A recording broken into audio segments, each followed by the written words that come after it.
Welcome back to my YouTube channel. Good morning, सलाम, नमस्ते। मैं फिर हाजिर हूँ आपके साथ आपकी 8वीं कक्षा की हिंदी की वर्कशीट को लेकर, उसका समाधान लेकर।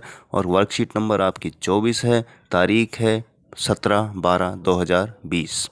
आज पाठ जो हमें पढ़ना है वो अकबरी लोटा का हिस्सा पढ़ना है। इससे पहले भी वर्कशीट में हमने अकबरी लोटा के बारे में थोड़ा सा जाना था, पढ़ा था कि लाला झाऊलाल की पत्नी ने अचानक से उनसे 250 रुपये की मांग कर दी और लाला जी ने उन्हें वचन दे दिया कि आज से 7वें दिन 1 हफ्ते बाद आपको 250 रुपये मिल जाएंगे। अब उन्होंने वचन तो दे दिया, लेकिन उन्होंने कभी 250 रुपये का एक साथ मुंह भी नहीं देखा था।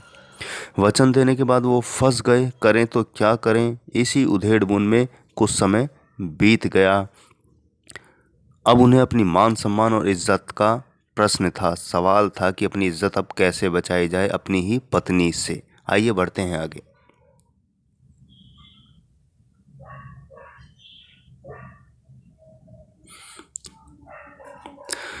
लेकिन जब 4 दिन ज्यों त्यों में यूं ही बीत गए और रुपयों का कोई प्रबंध यानी इंतजाम ना हो सका, तब उन्हें चिंता होने लगी।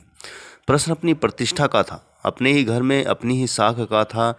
देने का पक्का वादा करके अगर न दे सके तो मन में वह क्या सोचेगी, उसकी नज़रों में क्या मूल्य रह जाएगा। अपनी वाहवाही की सैकड़ों गाथा सुना चुके, अब जो एक काम पड़ा तो चारों खाने चित हो रहे। यह पहली बार उसने मुंह खोलकर कुछ रुपयों का सवाल किया था। इस समय अगर 10 दुम दबाकर निकल भागते हैं तो फिर उसे क्या मुंह दिखाएंगे। खैर, एक दिन और बीता। 5वें दिन घबराकर उन्होंने पंडित बिलवासी मिश्र को अपनी विपदा यानी परेशानी सुनाई। संयोग कुछ ऐसा बिगड़ा कि बिलवासी जी भी उस समय बिल्कुल खुक थे यानी खाली थे। उन्होंने कहा, मेरे पास है तो नहीं, पर कहीं से मांग जांच कर लाने की कोशिश करूंगा, और अगर मिल गया तो कल शाम को तुमसे मकान पर मिलूंगा। डामल फांसी ना कर देगी, केवल ज़रा सा हंस देगी। डामल फांसी होता है ज़िंदगी भर की उम्र कैद जेल में या फिर दंड या देश निकाला। पर कैसी हंसी होगी, कल्पना मात्र से झाऊलाल में मरोड़ पैदा हो जाती थी। आज शाम को पंडित झाऊलाल छत पर टहल रहे थे। कुछ प्यास मालूम हुई। उन्होंने नौकर को आवाज़ दी। नौकर नहीं था, खुद उनकी पत्नी पानी लेकर आई। बिलवासी मिश्र को आना था। यदि ना आए तो वही आज शाम थी, हफ्ते का अंतिम दिन। कल 250 रुपये या तो गिन देना है या सारी हेकड़ी से हाथ धोना है। यह सच है कि कल रुपया ना आने पर उनकी स्त्री उन्हें या कहीं रुपये का प्रबंध वे ना कर सके। तो बिलवासी जी परेशान हो गए। जब 4-5 दिन बीत गए, तब थक हार कर उनको जब कोई रास्ता नहीं दिखा तो उन्होंने अपने मित्र दोस्त पंडित बिलवासी जी को फ़ोन किया। मेरे ख्याल वो फ़ोन नहीं किया, उनसे मिले, उनको समस्या बताई, और समस्या सुनकर उन्होंने भी कहा, मेरे पास तो नहीं है, लेकिन कल शाम तक कहीं ना कहीं से मैं इंतज़ाम कर दूंगा। यदि हो गया तो मैं तुमसे आकर मिलूंगा।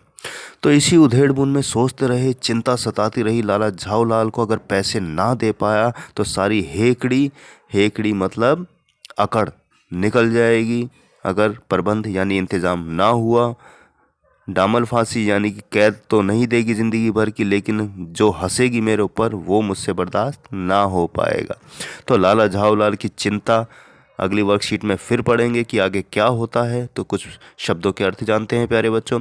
प्रबंध का मतलब इंतज़ाम, खुक मतलब खाली, हेकड़ी मतलब अकड़, डामल फांसी आजीवन कारावास या दंड या देश निकाला, उधेड़-बुन दुविधा यानी जब दिमाग में होता है कि कैसे होगा क्या होगा, जब ऐसी बातें चलती हैं तो उसी को उधेड़-बुन कहते हैं। तो आइए पहले प्रश्न की तरफ बढ़ते हैं। पहला प्रश्न हमारा है कि पैसों का इंतजाम ना होने पर लाला झाऊलाल को कौन सी चिंता सता रही थी। आइए इसका उत्तर देखें प्यारे बच्चों। तो पहला प्रश्न है, पैसों का इंतजाम ना होने पर लाला झाऊलाल को कौन सी चिंता सता रही। तो उत्तर है कि लाला झाऊलाल को अपनी प्रतिष्ठा और साख की चिंता सता रही थी, यानी कि उनको अपने मान सम्मान की चिंता सता रही थी। जब हमारे साथ भी ऐसा होता है कि हम कभी वचन दे देते हैं और उसको पूरा नहीं कर पाते हैं, तो ऐसा लगता है कि यार सारी इज्जत बेकार हो गई, क्योंकि हमने वचन दिया और वह पूरा ना हो पाया। आइए बढ़ते हैं दूसरे प्रश्न के उत्तर की तरफ। दूसरा प्रश्न है प्यारे बच्चों कि लाला जी के मित्र पंडित बिलवासी जी ने उसे क्या वायदा किया। उत्तर है कि पंडित बिलवासी जी ने उनको पैसे लाकर देने की कोशिश करने का वायदा किया। अब क्योंकि उनके मित्र बिलवासी जी के पास भी पैसे नहीं थे तो उन्होंने कहा कि मैं कोशिश करूंगा, अगर मिल गए तो शाम तक आकर मिलता हूं। तो यही उन्होंने वादा किया। तो आइए बढ़ें तीसरे प्रश्न की तरफ। तीसरा प्रश्न है, लाला जी ने नौकर को आवाज़ क्यों दी? उत्तर है कि लाला जी को प्यास लगी हुई थी, इसलिए उन्होंने नौकर को आवाज़ दी। जब लाला झाऊलाल चिंता में छत पर टहल रहे थे तो अचानक उन्हें प्यास लगी और उन्होंने नौकर को आवाज़ दी, लेकिन नौकर नहीं आया। खुद उनकी पत्नी पानी का लोटा लेकर उनके सामने खड़ी हो गई। आइए बढ़ते हैं चौथे और अंतिम प्रश्न की तरफ। प्यारे बच्चों, चौथा और अंतिम प्रश्न है कि क्या आपके साथ कभी ऐसा हुआ है जब आप किसी से कोई वायदा करके उसे पूरा कर पाने की स्थिति में ना हो? अपना पूरा अनुभव लिखिए। आइए इसका उत्तर देखते हैं। चौथे प्रश्न का उत्तर हमारी स्क्रीन पर है, जो गतिविधि के रूप में हमें अपना अनुभव लिखना है। हाँ, मेरे साथ ऐसा एक बार हुआ था जब मैंने अपने मित्र को कुछ रुपए उधार देने का वायदा किया था जब उसको ज़रूरत थी, लेकिन मैं वायदा पूरा नहीं कर पाया या कर पाई तो मुझे बहुत बुरा लगा, जिसका मुझे बहुत दुख हुआ और मैंने अपने मित्र से माफ़ी मांग ली।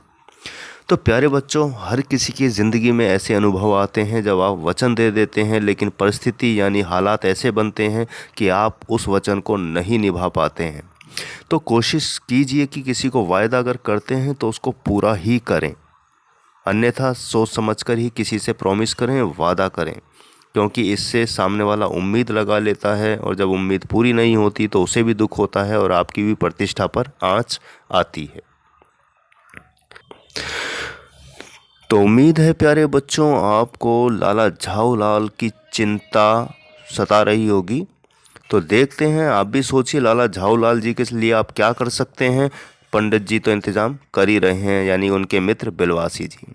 तो उम्मीद है आज की वर्कशीट आपको समझ आई होगी। प्रश्न उत्तर बहुत सरल थे, समझ आ गए होंगे। इसी के साथ मैं लेता हूँ विदा, मिलता हूँ अगली वर्कशीट पर। इसी के साथ आप अपने हाथ नियमित यानी रोज़ समय समय पर धोते रहिए, मास्क लगाकर बाहर निकलिए और भीड़ भाड़ में बिल्कुल मत जाइए, क्योंकि आपका स्वास्थ्य आपके हाथ में है। बहुत बहुत शुभकामनाएं प्यारे बच्चों।